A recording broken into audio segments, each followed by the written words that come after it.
Mastermind, Strategist for Hire, written by Clouds, read by Distracted by Books. Chapter 28. What happens next? Shoto adjusted his beanie one more time before entering the train station to make sure it covered all his hair. His scar was a bit more difficult, but thankfully in this age of quirks, it wasn't terribly odd to see someone wearing an oversized eye patch. He got a few weird looks, but no one started gasping or screaming about a member of the League of Villains, so he figured his disguise must be at least somewhat convincing. He picked a random bench within sight of the platform and sat down, reading a newspaper. He was all over the front page, but then again, he knew that already. He and Dobby had wanted to make an impact, so he would have been disappointed if they'd failed. Part of him wished he was like Izuku, though, a faceless villain who could go about daily life without worrying about being arrested. Before long, a student in a UA uniform came and sat down next to him. "Do you really think it's a good idea for you to be out and about right now?" Monoma scoffed. "You might not be in 1A anymore, but you're still an idiot." Shoto rolled his eyes. Yeah, 1B is superior and all that. Spare me your superiority complex. I got enough of that from Bakugo, thank you very much. What have you got for me? Monoma shrugged. The school's being careful right now. They're planning the school festival, which my class is totally going to win, by the way. But I'm pretty sure Gentle and La Brava called disrupting that. So the league going as well would probably just get everyone caught. Other than that, I think they've started suspecting there's a traitor. They'd be idiots if they didn't. But they're looking into the teachers first, so we don't have anything to worry about on that front. How are things at the league? I heard you guys lost Kurogiri. Tough luck there. Shoto groaned.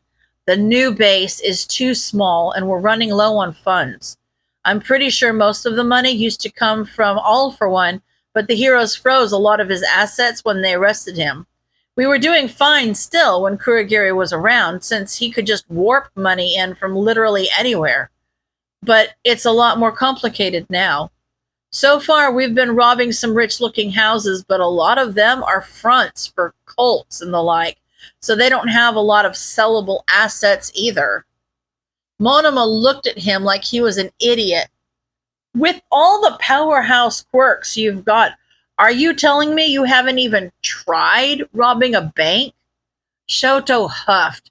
We thought about it, but part of the reason we're so big right now is because of the ideals we embody, and those will crumble if we openly turn to petty crime. Then just find a bank that does something sketchy or whose CEO is racist or something, Monoma said haughtily. You can say you're only attacking those who go against your ideals or something, but at the end of the day, you still have cash. It's a win-win. Shoto thought about that for a moment. That would probably work, but how would we know which banks to attack? Monoma stood. That, my dear Shoto, is above my pay grade. Good luck. Do try not to get caught. Shoto mumbled an affirmative as Monoma hurried off to catch his train. Rob a bank, huh?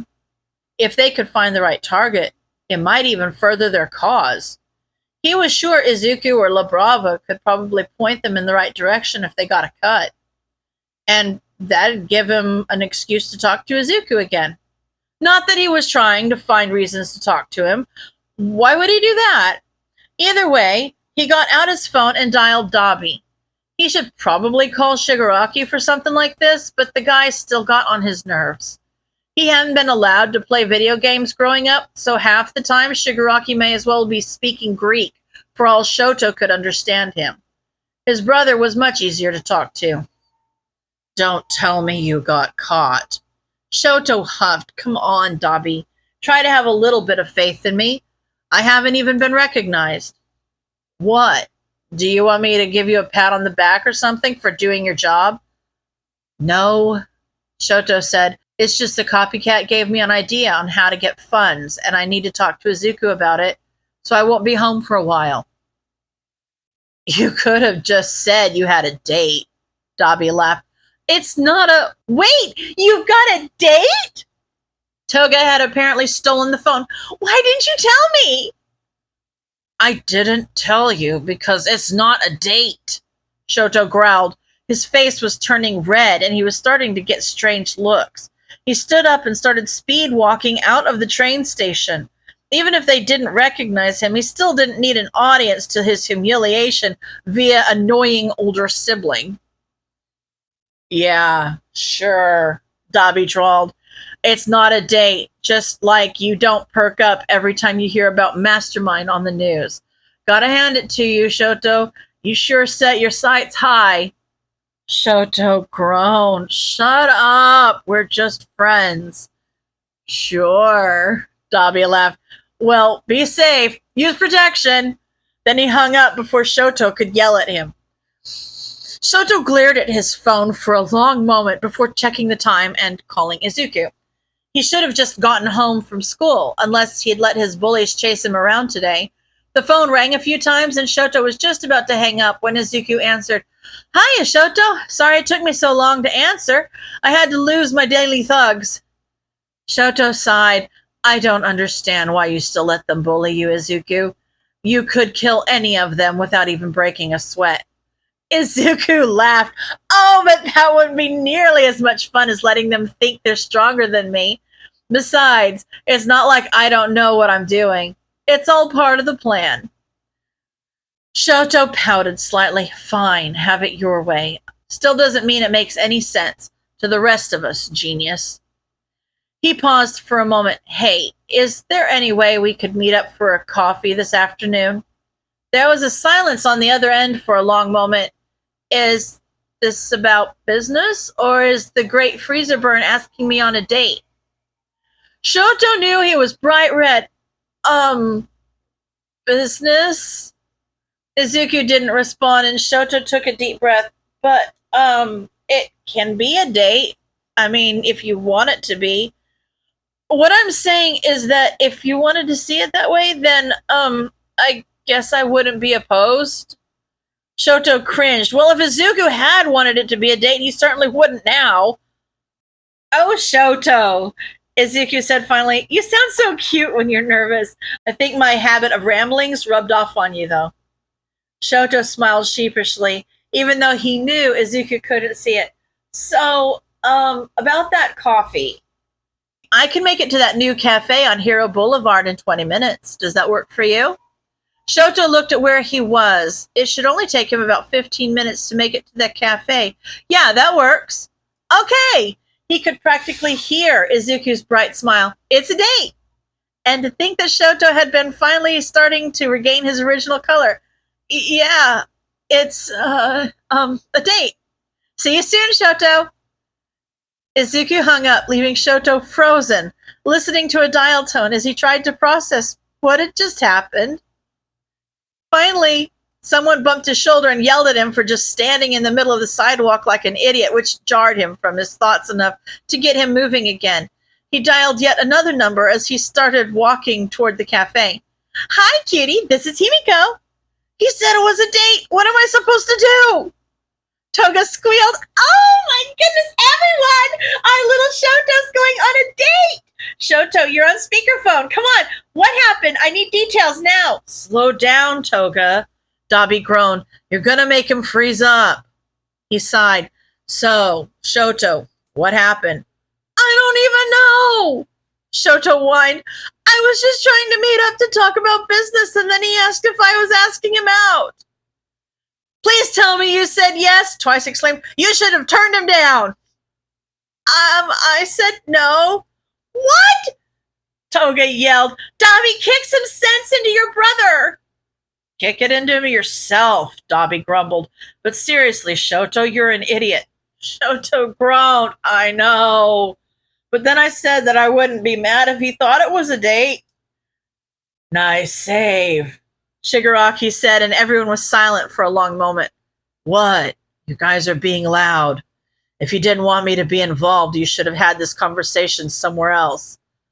Ah, Dusty, Dobby teased. I didn't know you cared about our dear Shoto's love life. I don't, Shigaraki denied.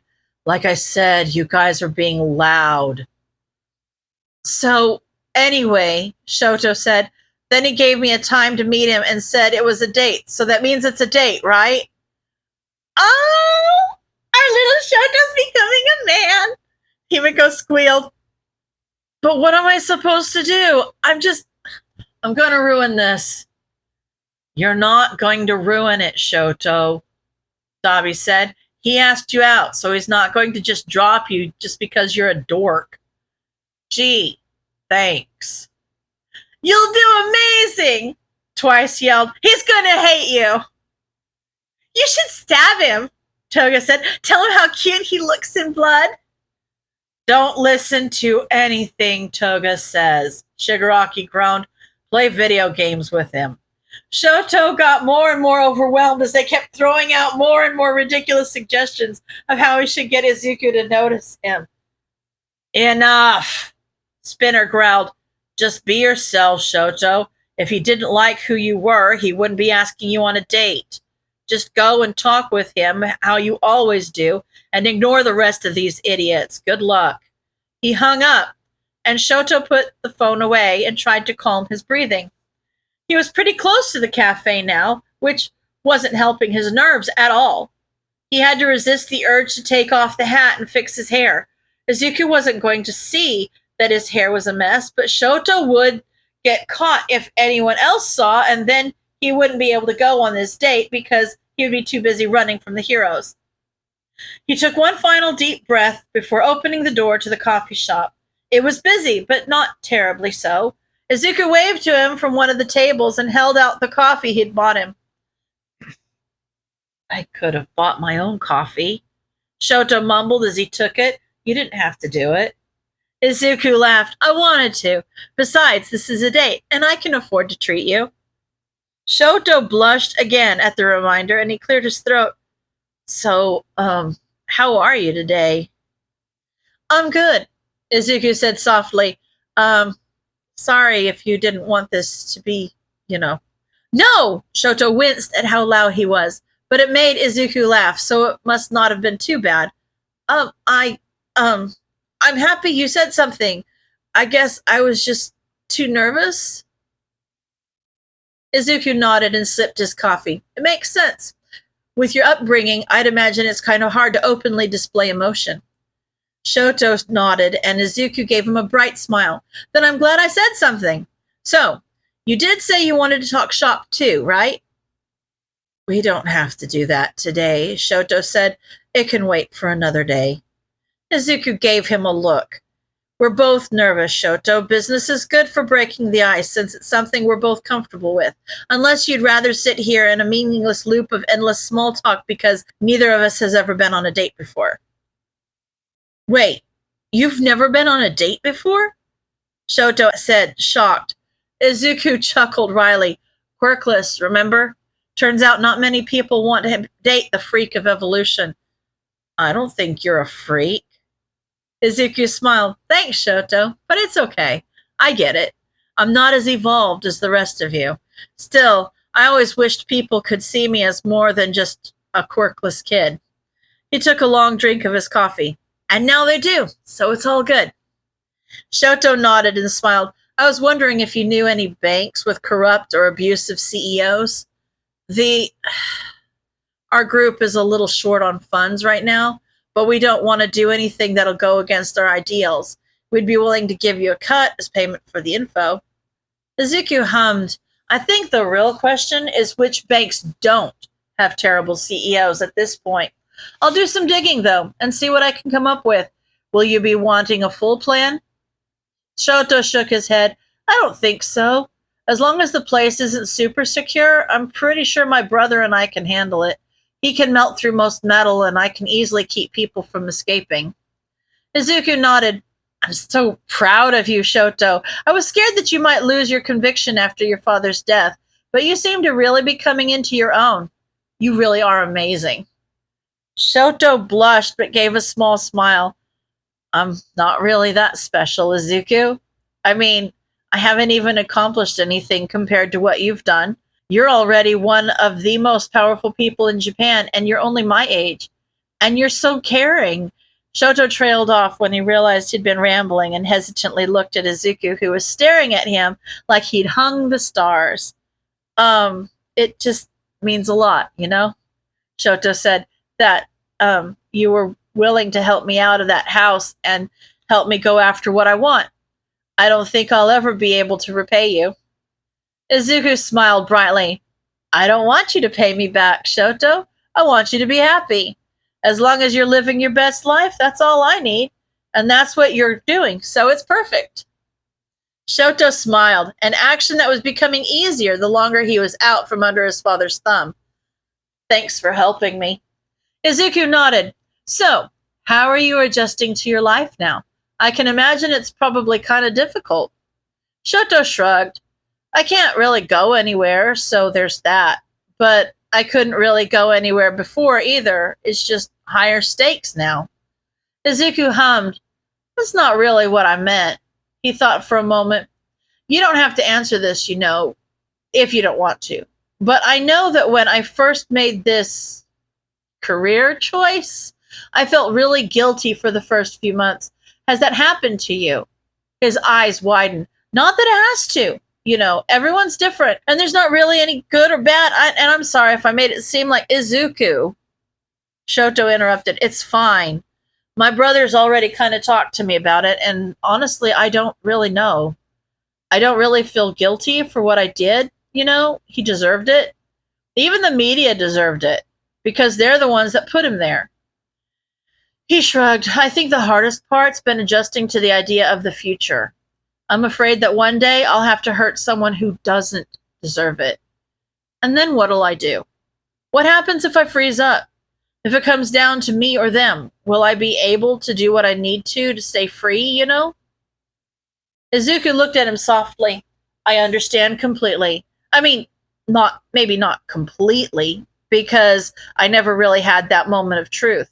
Pretty much everything early on, it wasn't a matter of who deserved it as much as it was if I was capable. But maybe that's why I felt so guilty until I embraced my role. He gave him a sheepish smile. Sorry, I don't have anything better to tell you. This life is messy. It always has been and probably always will be, but at least we get to make our own decisions, right? Shoto smiled and lifted his cup. I'll drink to that. Izuku laughed and raised his own. Yeah, Shoto thought, it might not be the most conventional conversation for a first date, but it suited them just fine. End of chapter.